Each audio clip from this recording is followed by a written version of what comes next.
মহান স্রষ্টার জন্য, যে স্রষ্টা আমাদেরকে সৃষ্টি করেছেন, সারা পৃথিবী সৃষ্টি করেছেন। তিনারই প্রশংসা সকলে বলবো আলহামদুলিল্লাহ। তার সংক্ষিপ্ত প্রশংসার পর যিনি আমাদের নবী, আপনাদের নবী তথা সারা বিশ্বের নবী, নবীকুল শিরোমণি তাজদারি মদিনা আহমেদ মুস্তফা মুহাম্মদ রসুল্লাহ সাল্লাল্লাহু তাআলা আলাইহি সাল্লামের উপর সহস্র শান্তির ধারা বিবর্ষিত হোক। বলুন আল্লাহুম্মা আমিন। আল্লাহুম্মা সাল্লি আলাইহি, আল্লাহুম্মা বারিক আলাইহি। একদম অল্প সময়ের মধ্যে একটি ছোট টপিক নিয়ে আলোচনা করার জন্য আপনাদের সামনে দণ্ডায়মান হয়েছি। কয়েক জুমা আগে আলোচনা করেছিলাম শিরক সম্পর্কে। শিরক সম্পর্কে আপনারা বা আমরা ওই বিষয়টাকে ছোট এবং তুচ্ছ মনে করে হয়তো করে যাই। তারপরে পরে আজকের বিষয়টা হলো আল্লাহর কথা অবমাননা করলে, অস্বীকার করলে তার পরিত্রাণ কি এবং তার কি অবস্থা হবে।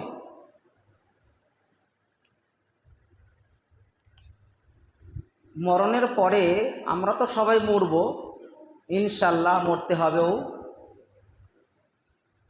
প্রত্যেকে মরবে, এটা আমাদের সকলের বিশ্বাস আছে, অবিশ্বাস কেউ নাই। মরণের পরে তিনটে ভয়াবহ জায়গা, এই জগৎ থেকে যখন চলে যাব কিনা, সব কিছু ছেড়ে ছুড়ে চলে যাব, তিনটে ভয়াবহ জায়গা আছে। তার তৃতীয় নম্বর জায়গাটা জাহান্নাম। এই বিষয়ে আলোচনা। তার পূর্বে কয়েকটি কথা বলি, আপনারা বক্তব্যের দিকে একটু মনোযোগ সহকারে শোনার চেষ্টা করবেন, মনোযোগী হবেন। আল্লাহ সুবহানাহু ওয়া তাআলা আমাদেরকে কত ভালোবাসেন। খালাকনাস সামাওয়াতি ওয়াল আরজ ওয়া মা বাইনাহুমা বাতিলুন। আল্লাহ যা কিছু সৃষ্টি করেছে, সব এই আসমান ও জমিনে যা কিছু সৃষ্টি করেছে আল্লাহ সুবহানাহু ওয়া তাআলা, এই সৃষ্টির রহস্য যদি আপনি একটু বোঝার চেষ্টা করেন, তাহলে তো আপনাকে একটু সময় দিতে হবে। আপনি যেভাবে আপনার সংসারে এবং চাষে এবং বিভিন্ন বিজনেসে সময় দিচ্ছেন, আল্লাহর সৃষ্টির রহস্য নিয়ে বুঝতে গেলে আপনাকে সময় দিতে হবে। আল্লাহ সুবহানাহু ওয়া তাআলা তিনি এই পৃথিবীতে আসমান এবং জমিন মানে পৃথিবীতে যা কিছু সৃষ্টি করেছেন, ওমা বাইনাহুমা বাতিলুন, কোনোটাই অহেতুক নয়, কোনোটাই অপ্রয়োজনীয় নাই, সবটাই দরকার। মানে আল্লাহ যা কিছু সৃষ্টি করেছে সবাইকে সেটা দরকার। আমি একজন মওলানা, আমাকে প্রয়োজন একটা ডাক্তারের। উনি একজন ডাক্তার, ওনার প্রয়োজন আছে একজন শুকটিওয়ালাকে। উনি একজন শুকটিওয়ালা, ওনার প্রয়োজন আছে শাকওয়ালাকে। তাহলে সবাইকে প্রয়োজন। যদি সবারকে যদি প্রয়োজন হয়, তাহলে তো সৃষ্টির রহস্য বুঝতেই হবে। আল্লাহ সুবহানাহু ওয়া তাআলা তিনি বলেছেন ওয়া হুয়া বাতিলুন, সেটা অহেতুক নয়। অথচ আমরা সবই বুঝি এবং সবই জানি, বিভিন্ন বিষয়ে আমরা একটু একটু পারদর্শী আছি, কিন্তু ব্যাপারটা কি জানেন? যখনই যেই বিষয়ে বক্তব্য রাখতে যাওয়া হয়, যদি ওনার ওই বিষয়টা যদি ওনার কাছে যদি সেটা আমল খারাপই আমল থাকে, সে কিন্তু চট করে ধরে নেয়, তাহলে সে অস্বীকার করলো, ইসলামকে সে অবমাননা করলো। আমরা প্রতি জুমাতে জান ভরে প্রাণ ভরে সব কিছু পরিপূর্ণ করে বক্তব্য শুনে বাড়ি চলে যাচ্ছি, আবার আমাদের মধ্যে ঠিক সেই জায়গাতে আমরা স্টিল আছি, তার মধ্যে আমাদের পরিবর্তন নাই। আল্লাহ আমাদের স্রষ্টা। একজন ব্রিটিশ ইংরেজ সে বলছে, why Indian is the suffer valley ডিডিজ and the to the disease. উনি ইন্ডিয়ার লোকদের উপরতে আফসোস করে বলছে, ইন্ডিয়ার লোকরা এত বোকা, ইন্ডিয়ার লোকদের উপরে আফসোস করে বলছে ইন্ডিয়ার লোকরা এতই বোকা যা তারা পেটের যন্ত্রণা আর দাঁতের যন্ত্রণাতে কেন ভোগে। উনি বুঝতে পারছেন যে ওনাদের কাছে সে ওষুধটা আছে, অথচ সেই রোগটা তাদের বেশি, দাঁতের যন্ত্রণা আর পেটের যন্ত্রণা। দেয়ার আর বেল্ড অ্যাংলস জামাল কোটা, তাদের কাছে জামাল কোটা থাকতে, বেল ফল থাকতে, জামাল কোটা মানে কচা গাছ। আপনারা কি গাছ বলেন আমি বলতে পারবো না, আমাদের নদীর ভাষা হলো কচা গাছ, যেটাকে ইংলিশতে বলা হয় জামাল কোটা। এই জামাল কোটা দিয়ে যদি দাঁতন করা হয়, দাঁতের দিক থেকে ভালো উপকার তার আটাটা। আর পেটের যদি সমস্যা থাকে, আপনি বেল ফল খান, আপনার যত রকমের কমপ্লেন আপনার বেল ফলে কাজ করবে। কিন্তু আমরা থাকতে খাই না, সেটা তো ব্রিটিশ ইংরেজদের দোষ নয়, সেটা আমাদের ভুল। সেজন্য বলছি ওরা এত বোকা, এ ফল থাকতেও খায় না। নবীকে যারা দেখেছে, দেখার পর তারা শুনেছে, শোনার পর ঈমান নিয়ে আসতে পারেনি, সেটা তাদের ভুল। যারা নিয়ে এসেছে, মেনেছে, আমল করেছে, তারা সাহাবা পজিশনে চলে গেছে। আবু জেহেল আবুল আহাব শুনেছে কিন্তু মানেনি, কাফের হয়ে আছে, তাদের ডিগ্রি কাফের। মুআজ্জিজ সামিন ইকরাম, বলা বাহুল্য, বলার উদ্দেশ্য হলে এটা, আপনি প্রতি জুমাতে খুতবা শুনতে আসছেন তো, কিন্তু খুতবার যে তাৎপর্য হাদিস ও কোরআন ও আলোকে যেটা আপনাদের আলোকপাত করা হয়, যদি আপনি মনে করেন যে আমি শুনবো না, সেটা কোনো আলেমের দোষ নয়, সেটা আপনার ভুল। তার মানে আপনি সেটাকে গুরুত্ব সহকারে শুনছেন না। আপনাকে সেটা শুনতে হবে, আপনাকে সেটা বুঝতে হবে। আল্লাহ সুবহানাহু ওয়া তাআলা আমাদের স্রষ্টা।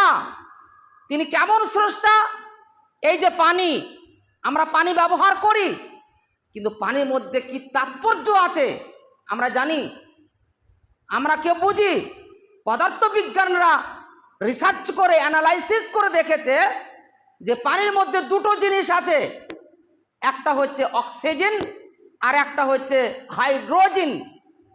তার মানে অক্সিজেন নিজে নিজে জ্বলবে আর হাইড্রোজেন অপরকে জ্বালিয়ে দেবে। তাহলে কি ওর ভেতরে আমরা মনে করে পানি না পানি, পেশা ফিরি পানি চলে যায়, ভাবে শুধু পানি চলে গেল, না না, ওর ভেতরে অনেক কিছু রহস্য আছে। মুআজ্জিজ সামিন ইকরাম, আমি ওদিকে যাচ্ছি না।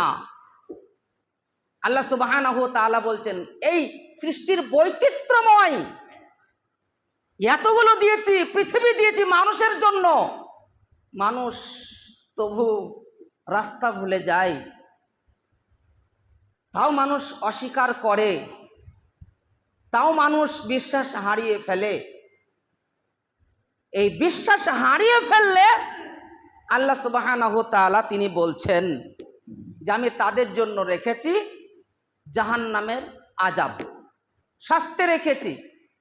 আমরা মনে করি খুতবাতে জাহান্নাম সম্পর্কে বলে মানে জাহান্নাম না জাহান্নাম, জাহান্নাম না জাহান্নাম। হযরত আবু হুরায়রা রাদিয়াল্লাহু তাআলা আনহু থেকে একটি হাদিস বর্ণনা করেছেন। বিশ্বনবী মুহাম্মদ রাসূলুল্লাহ সাল্লাল্লাহু আলাইহি সাল্লাম বলেছেন, তিনি কি বলেছেন? ক্বালাল হামিমু লা ইউসাব্বু। হযরতে বিশ্বনবী মুহাম্মদ রাসূলুল্লাহ সাল্লাল্লাহু তাআলা আলাইহি সাল্লাম তিনি বলছেন যে আলা রুসিহি, জাহান্নামীদের মাথার উপরে গরম টকবগে পানি, ফুটন্ত পানি ঢেলে দেওয়া হবে। যে পানিটা ফুটন্ত পানি টকবক করে ফোটে না, সেই পানিটা তার মাথাতে ঢেলে দেওয়া হবে। বিশ্বনবী বললেন, তিনি কি বললেন? আল হামিমু লা ইউসাব্বু আলা রুসিহি, জাহান্নামের মাথাতে ঢেলে দেওয়া হবে। আগো গরম পানি যদি আপনাদের মাথাতে একদিন ঢেলে দেখিয়েন তো কতটা টেস্টফুল লাগে। চুল থাকবে না, উঠে যাবে, চামড়া শরীরে থাকবে না, সব শেষ হয়ে যাবে, একদিন দেখবেন। তা ওই গরম পানি তাদের জন্য রাখা হয়েছে। কাদের জন্য? জাহান্নামীদের জন্য। আমাদের মধ্যে যারা জাহান্নামে যাবে তাদের জন্য। ওই জাহান্নামীদের জন্য টকবগে ফুটন্ত পানি রাখা হয়েছে। তারপর তার মাথাতে যখন ঢেলে দেওয়া হবে, ফায়ানফুজুল হামিমু হাত্তা ইখলুসা আলাইলা আলা আনফিহি জাওফিহি, যখন তার মাথাতে ঢেলে দেওয়া হবে গরম ফুটন্ত পানি, ওই পানি তার পেটের মধ্যে ভেদ করে চলে যাবে, ইলা জাওফিহি, তার পেটের মধ্যে চলে যাবে। আজি যখন পেটের মধ্যে যাবে, তা পেটে থেকে লাড়ি ভুড়ি, সেগুলোর অবস্থা কি হবে? সেগুলোর অবস্থা কি হবে শুনুন তাহলে। আল্লাহ সুবহানাহু ওয়া তাআলা বলেন, ওয়ালিল্লাযিনা কাফারু বিরাব্বিহিম আযাবু জাহান্নাম, যারা আমার কথাকে অস্বীকার করে, যারা আমার কথাকে অবিশ্বাস করে, যারা আমার কথাকে অ্যাভয়েড করে চলে, যারা আমার কথাকে মানে না, যারা আমার কথাকে অস্বীকার করে, আমি তাদের জন্য রেখেছি বাসস্থান, তাদের হলো জাহান্নাম। জাহান্নাম এমন একটি জায়গা, ওয়া বিসাল মাসির, আপনাদেরকে ভাবতে হবে না কেমন জায়গা। সেখানে স্বর্ণ দিয়ে সেখানে রাখা হয়েছে, না চাঁদি মুক্তা দিয়ে তৈরি করা হয়েছে, না কাদা মাটি দিয়ে তৈরি করা হয়েছে, না লোহা দিয়ে তৈরি করা হয়েছে।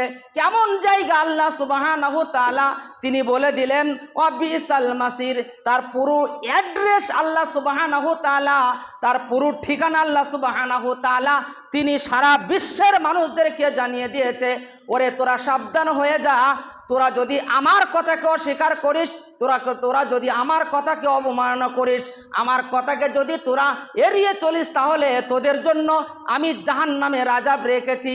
আর জাহান্নামের আযাব, আর ওই জায়গাটা হলো বিসাল মাসির, এত নিকৃষ্ট জায়গা, এত নিকৃষ্ট জায়গা।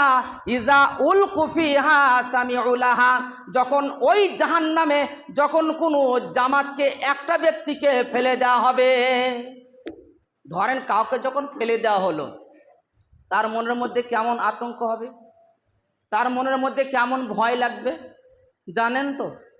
কেমন ভয় লাগে? তাহলে সেই ভয় তার সেখানে কাজ করবে। অথচ এখানে আমাদের মধ্যে ভয় নাই। আমরা যে যার খুশি যে যেমন চলতে পারি, তাই না বলুন? এখন কিন্তু মানুষের রাগ হয়, কিছু বিষয় আলোচনা করলে, যে মদ খায়, মদখোর রাগ হয়, জি, যে ইন্টারেস্ট খায় তার একটু রাগ হয়, যে শিরক বিদআত করে তার রাগ হয়। মানুষের রাগ হওয়াটা স্বাভাবিক, কিন্তু কাজ যে ভালো হবে।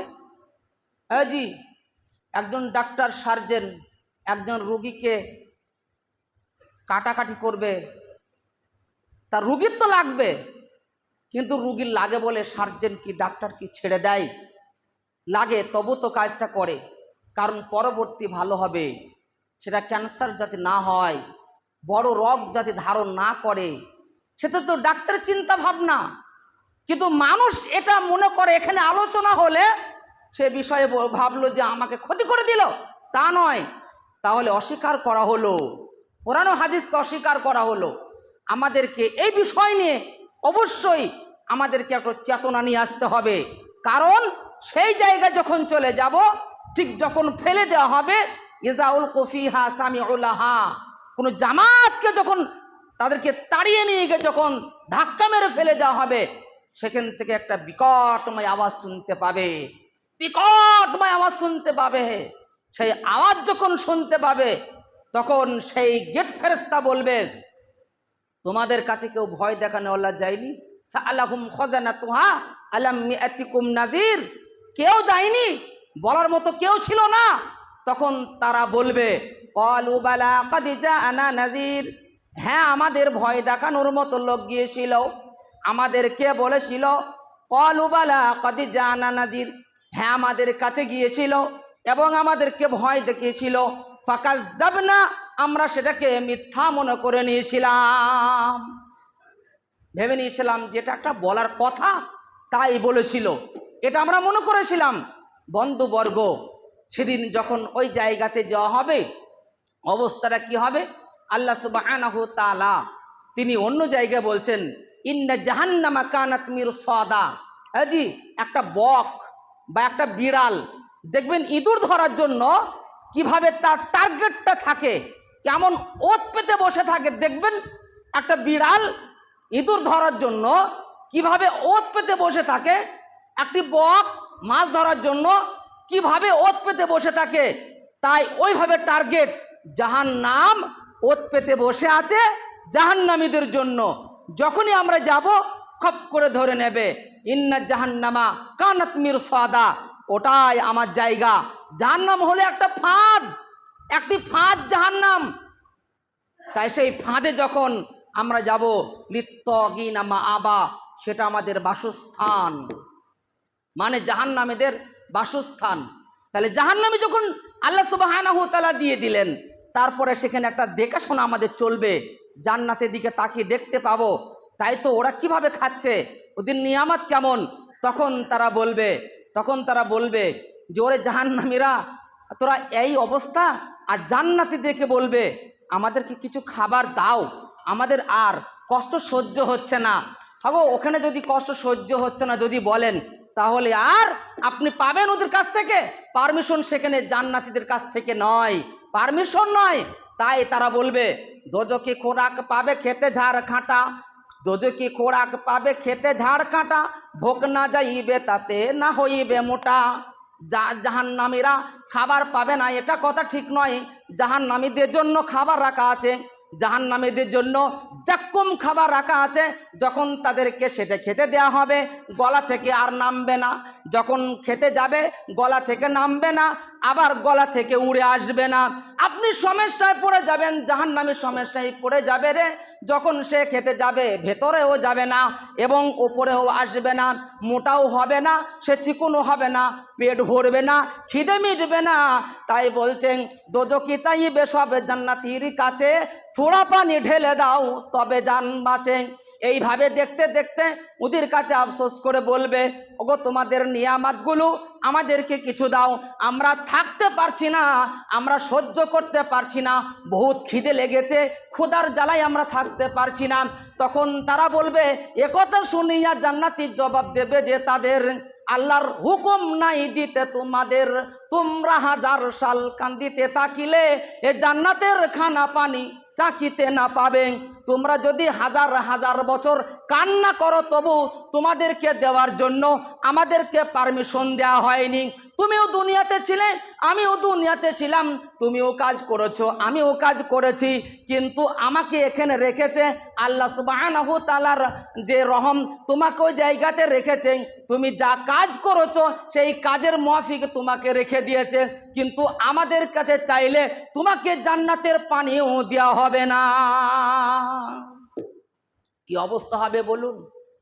সেদিন কি অবস্থা হবে? সেই অবস্থার দিকে লক্ষ্য করে আমাদেরকে একটু আগাতে হবে। মুআজ্জাজ সামিন ইকরাম, আমরা দুনিয়া প্রিয়, কোরআন হাদিসকে এড়িয়ে চলি, যে যা নেশা করে, নেশাখোর ভাবে যে দুনিয়াটা সব কিছু আমার। যারা সুদের কারবার করে তারা মনে করে যে এ দুনিয়াটাই আমার। বন্ধুবর্গ, গায়ের জোর থাকবে না, রক্তের বল থাকবে না। দেখুন মধ্যে মধ্যে আপনার ভিতরে কোন সময়ে ডায়াবেটিস হয়ে গেছে, আপনি হয়তো পরীক্ষা করেননি, দেখেন আপনার 40 বছর তো আপে বয়স হয়ে গেল। হ্যাঁ জি, আল্লাহ সুবহানাহু ওয়া তাআলার নবী বলছেন ইন্না ফিন নারি হায়াতিন। কোন জায়গা জানেন সেটা? কোন জায়গার বর্ণনা সেটা? কোন জায়গা জানেন? কি থাকবে জানেন? আল্লাহ সুবহানাহু ওয়া তাআলার নবী বলছেন ইন্না ফিন নারি হায়াতিন, সেখানে আছে সাপ। হাজি, সেখানে সাপ আছে। কাল বুখতিল মুকাফা, বলছে একবার যখন আপনাকে দংশন করবে, আর ওর রাগ জানেন খোরাসানি উটের মতো উৎক্ষিপ্ত রাগী। বলছে কাল বুখতিল মুকাফা, এমন রাগী খোরাসানি উট দেখেছেন? বলছে ওইভাবে উৎক্ষিপ্ত রাগী। তা বলছে তালসাউল মাসাত, তাকে দংশন করবে। জি, সে এমনি খেলা করার জন্য নয়। দুনিয়াবি সাপে যেমন খেলা দেখায়, ওই খেলা দেখানোর জন্য নয়। তালসাউল মাসাত, তাকে দংশন করবে। যখন তাকে করবে, বলছে একবার দংশন করলে আর বাঈনা সানা, 40 বছর ব্যথা থাকবে। কতদিন জি? একবার দংশন করলে 40 বছর ব্যথা থাকবে। বাবা মা আত্মীয় স্বজন পাড়া প্রতিবেশী ডাক্তার সার্জন সব হারিয়ে যাবে। আল্লাহ সুবহানাহু ওয়া তাআলা কাহ্হার, তিনি থাকবেন। সাপে কামড়াবে, বিছুতে কামড়াবে, কেউ রেহাই দেবে না, মায়া মমতা থাকবে না, কারো দরখাস্ত চলবে না। আপনাদেরকে অনুরোধ করব, আপনারা একটু চেঞ্জ হন, একটু পরিবর্তন নিয়ে আসুন। শুধু জুমাতে আসছি, আবার দেখছি যে যা করছে সে সেই জায়গাতে দাঁড়িয়ে আছে, স্টিল আছে। না না না না না, খবরদার নয়, একটু পরিবর্তন আনুন, তবে তো সেই জগতে গিয়ে একটু জবাব দিতে পারবো। আল্লাহ সুবহানাহু ওয়া তাআলার কাছে প্রার্থনা করি, হে আল্লাহ, সেই দিন যে কি অবস্থা আমাদের হবে, সেই অবস্থা সম্পর্কে আমরা সবাই একদম জানি না, তবে সেই কষ্ট থেকে আমাদেরকে বাঁচার তুমি তৌফিক দান করিও। হে আল্লাহ, আমরা অজানা, সম্পূর্ণই জানি না, তবে কিছু ভুল করে আছি। সেই ভুলটা আমরা হয়তো জেনে শুনেও করছি, এবং লুকিয়েও করছি, এবং প্রকাশ্য করছি, অপ্রকাশ্যও করে আছি। আল্লাহ, তুমি সেই ভুলগুলো ক্ষমা করে দিয়ে এবং তুমি আমাকে আসল জায়গায় আসার তৌফিক দান করো। হে আল্লাহ, তুমি আমাদের রহমান, তুমি আমাদের আল্লাহ, তোমাকে ছাড়া আমরা কাউকে বুঝি না। হে আল্লাহ, তুমি আমাদের জাহান্নাম থেকে পরিত্রাণ দাও। আমাদের আত্মীয় স্বজন যারা চলে গেছে তাদেরকেও তুমি কষ্ট থেকে বাঁচাও। আল্লাহুম্মা সাল্লি আলা মুহাম্মাদ।